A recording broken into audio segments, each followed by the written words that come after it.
Hello and welcome to Network. My name is Pamela Zondi. Now, ICASA has lost a court battle to the Department of Telecommunications in South Africa. BlackBerry is also outsourcing its hardware development now. We'll tell you about that. Our discussion this evening is on how social media is helping activism in Zimbabwe. Find us on SABC Network on Facebook, Twitter and Instagram. It's newsnetwork@sabc.co.za and email. Let's start with your technology and social media news.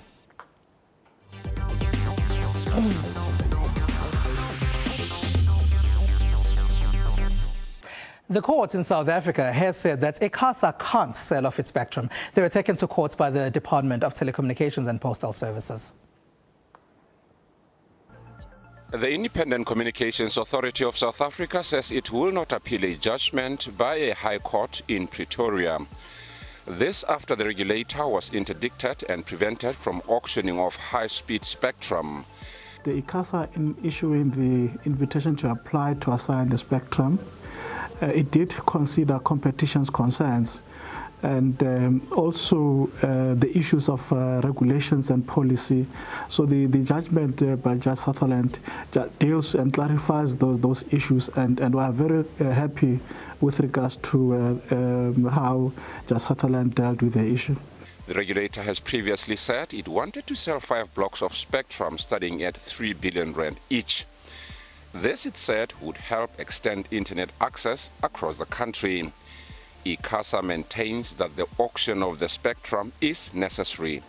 It was important for us to issue the spectrum given the penetration of smartphones and smart devices which require spectrum, and at the moment spectrum is binding constraints in terms of the growth of the economy and of course the sector. The court application was submitted by the Department of Telecommunications. They say it shouldn't be auctioned off until government policy on spectrum has been finalized. Government would like to see a much wider pool of people having access to this spectrum, because we realize that it's a very important natural resource, and we also need to make sure that we use it to introduce competition, because we believe that competition is what will contribute to lowering the costs for the telecommunications cost for consumers and also for investors. Mobile operator SABC joined the government in the application.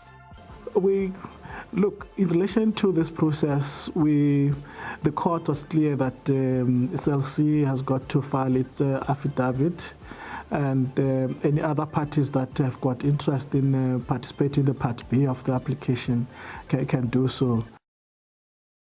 Now, Johannesburg is the only city in Africa with Uber Eats right now. The service launched a few days ago in South Africa. One can use the service to order a restaurant meal and have it delivered to their home. Folks at Uber say they plan to expand the service to the rest of the African continent.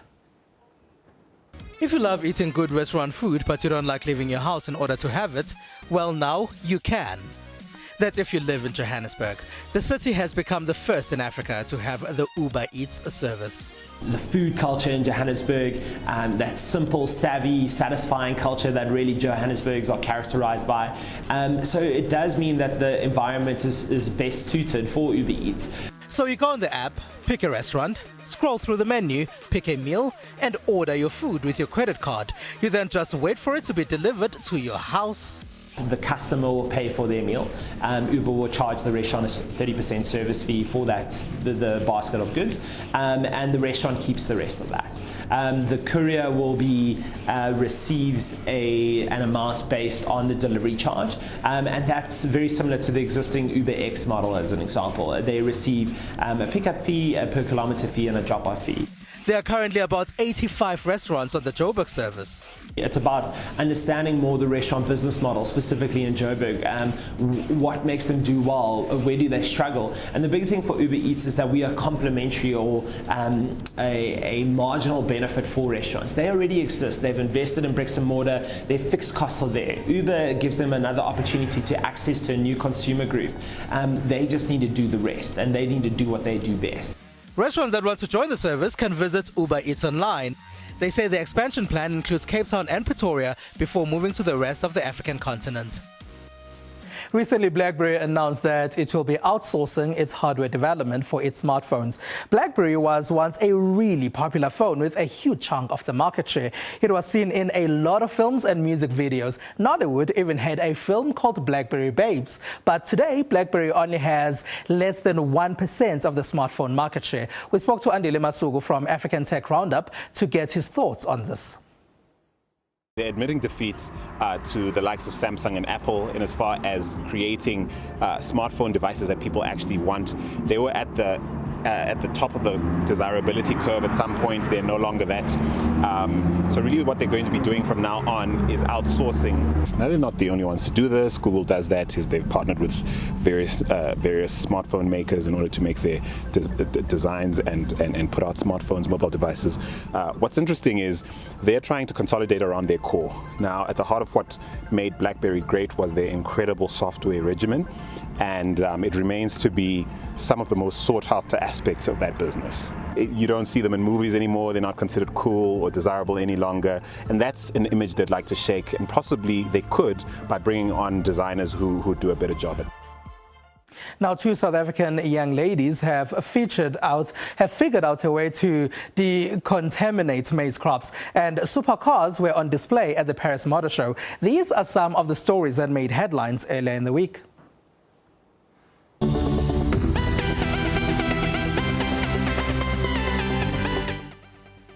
Two South African students, 18-year-old Yolanda Ngala and 17-year-old Kholiswa Nchinga, have made a significant and award-winning discovery on how to reduce the amount of mycotoxins that contaminate maize crops and cause life-threatening ailments, a problem often experienced across the continent. Since the fumonisin mycotoxin is on the maize, it is on the contaminated maize, and when it is contaminated on the maize, when people consume it, they get esophageal cancer, liver cancer, neural tube defects, and also stunting. So with our experiment, we came up with 3 simple methods in which people can be able to use those methods at home, and that is to be able to visually sort the maize by identifying the maize which is contaminated from the maize which is uncontaminated. Now heading over to Kenya. Digital transformation in Kenya and across Africa is a trend that is picking momentum. Even though there are some remote areas where challenges like internet access or connectivity, limited technology, among others, continue to hinder the advancement. However, progress has been made over the past years by private and government initiatives to computerize public schools, and now more and more children are getting early exposure to technology, even those in rural areas. Moving over to Europe. Automakers boast their supercar visions at the Paris Motor Show, displaying an array of high-tech and high-speed concept models. They're headline-grabbing cars that look good, that show what manufacturers can really do if they're let off the chain and don't have, say, physics or marketing to deal with. Other concept cars from big French automakers included the Citroën C Experience, seen by industry specialists to be demonstration by the brand that it can square off with German makers such as Mercedes and BMW when it comes to high-end and executive cars. The C Experience is powered by a hybrid petrol-electric powertrain. The Paris Motor Show opened its doors to the public on October 1st and ends on the 16th.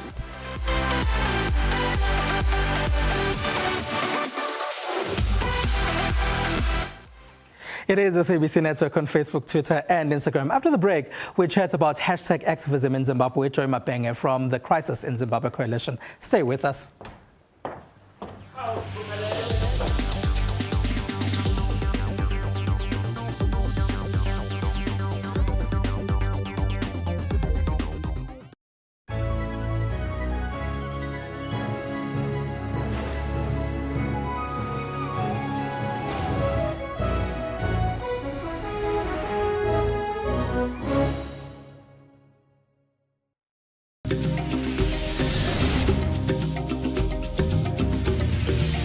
Well, they haven't. No, they haven't. Do you know why? Well, we wouldn't know. Firstly, we'll ask. I can tell you. Why? They say you're selling out. Why? Well, I guess that's a question you need to engage them. Why would the African Union try and separate human rights and women's rights? Women's rights are indeed human rights. So we need to be asking ourselves, what kind of society are we? What kind of family structures do we have where parents where fathers turn on their daughters. If a policeman, is seen to be accessing psychological services, couldn't that be seen as a sign of weakness? People are waiting for somebody to discover them. Absolutely. And that's not everybody's story, am I right? I mean, there's so many of us who can be the best and stars, but you can't sit there and wait for somebody to say, I think what you're doing is great. Which are so different to his past. I really wish I could say thanks to him. And mind you, I'm the man. I make coffee and I'm proud of it. For your daily dose of current affairs, tune in to the SABC News Channel.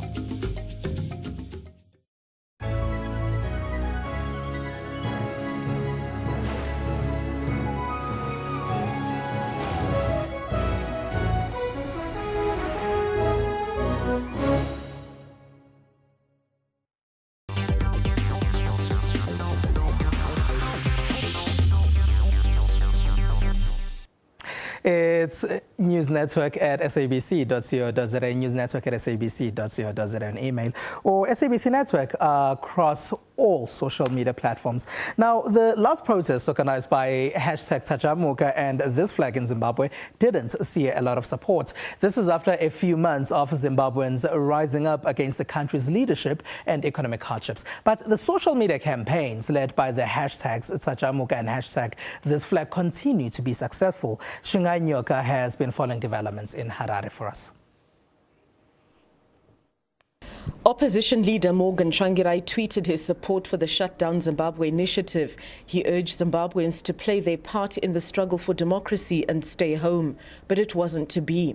Public transport has ferried workers into the central business district and businesses slowly opened their doors. But vendors say that traffic was subdued as customers shunned the city centre. He says, I've only sold $5 worth of business so far. I would have expected to sell goods worth $30 today from customers who would have been paid. Riot police patrolled the streets, arresting one man, and he denounced President Mugabe as they carried him away. But as Zimbabwe has more than an 80% unemployment rate, street vendors say they're there because they struggle to make ends meet. I decided to come because there is no job. I only survive with this. Selling phones, selling everything. So there is no option. No one can bring me any food. Amid questions about whether the social media campaigns to mobilize against government are running out of steam, political analysts weighed in on the possible reasons why the last two shutdowns organized by the #movements have not been successful. He believes the groups lack the structures that political parties have to effectively mobilize. The decisive power block in that successful stairway was the public sector and the informal sector who were affected by structural instrument 64, not this flag. This flag only publicized. Over the last few months, Zimbabwe has witnessed violent protests calling for President Mugabe to step down. And the calls from within his own party are also growing. But Ruhanya says without the cohesion amongst all these groups, the odds of a resignation are low. The state is intact. There is elite discohesion, authoritarian erosion, but not to the extent of reaching a tipping point. Now joining me in studio to talk about #Tajamuka and This Flag is Joy Mabenge from the Crisis in Zimbabwe Coalition. Hello, and thank you for being a part of our network tonight. Thank you very much for inviting me. Now, do you think that social media activism has assisted the fight in Zimbabwe? Well, definitely so.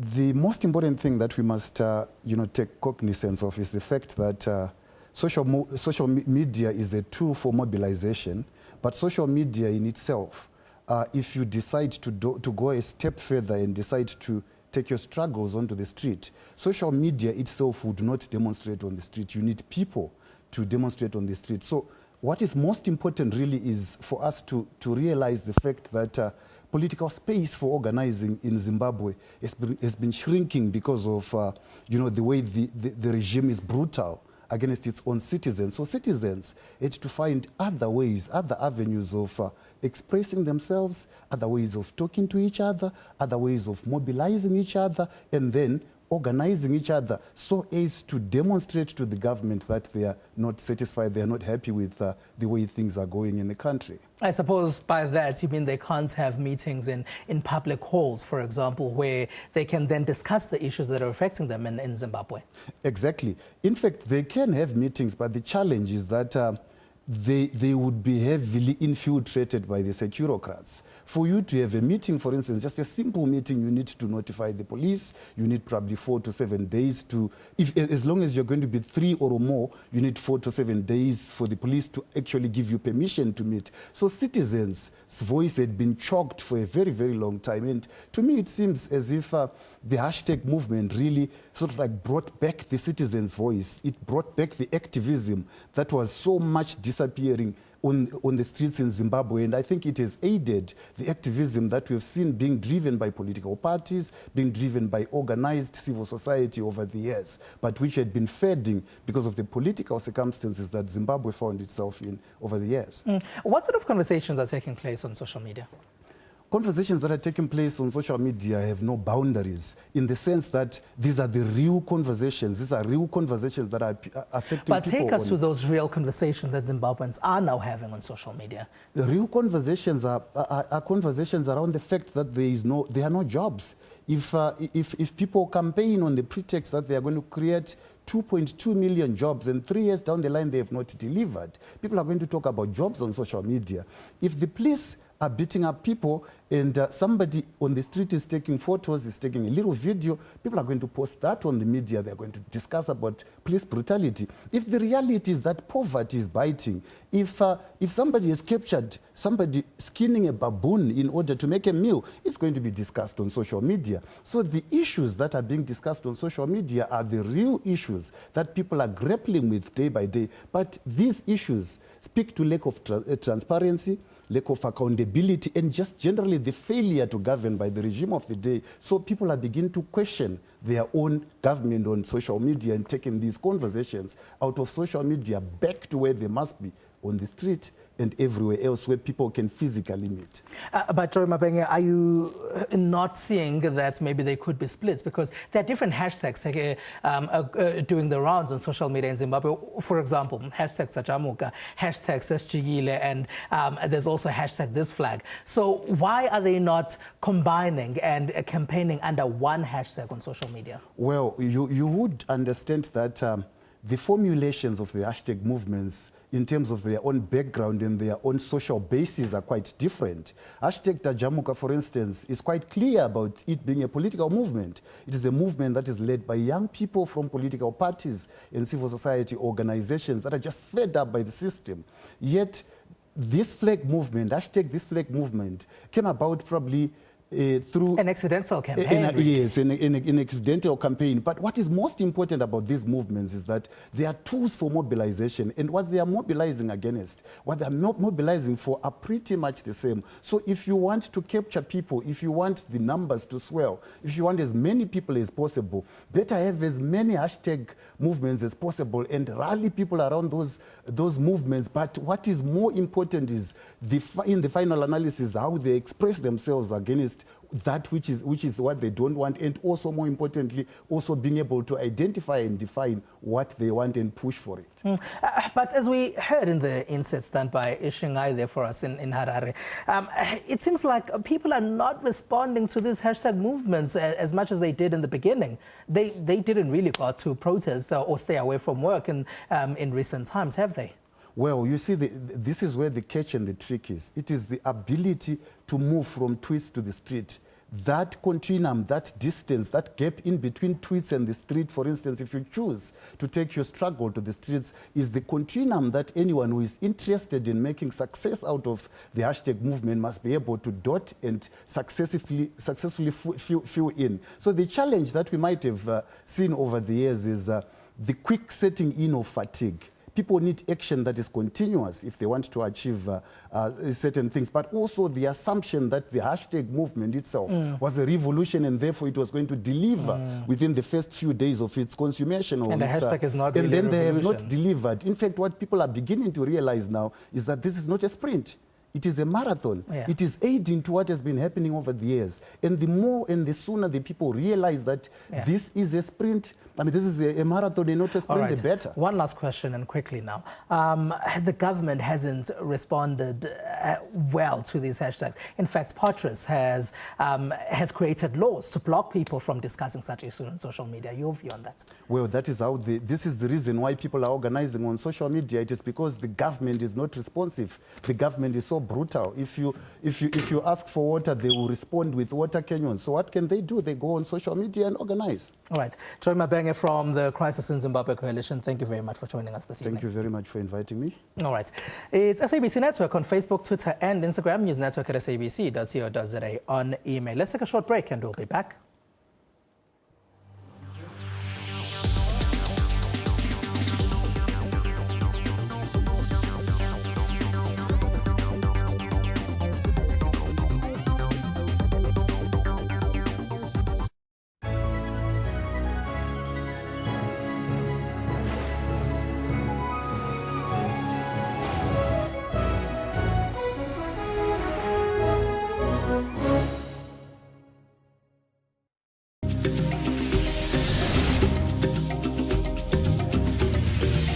Well, they haven't. No, they haven't. Do you know why?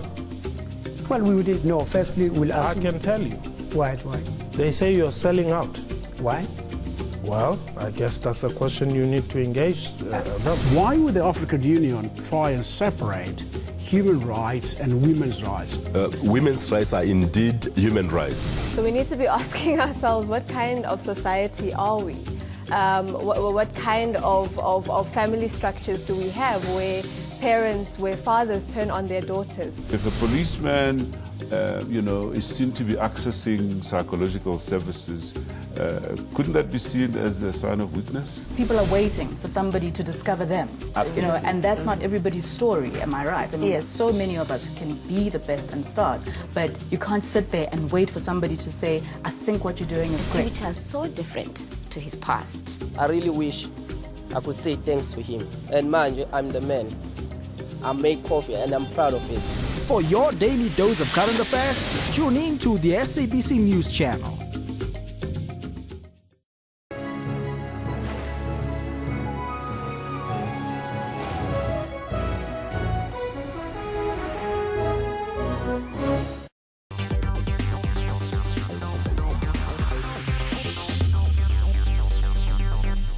It is the SABC Network on Facebook, Twitter and Instagram. Welcome back. Now, let's see what some people have been sharing on social media. Cricket has been a major chatting point as South Africa is playing Australia. JP Duminy trended as he made 82 of 58 balls. His 82 had 10 fours and 3 sixes. Kagiso Rabada also dominated social networks. Here, Hagen Road says Rabada looks like $1 million, with Charlotte Howman saying the Rabada-Steyn partnership is priceless.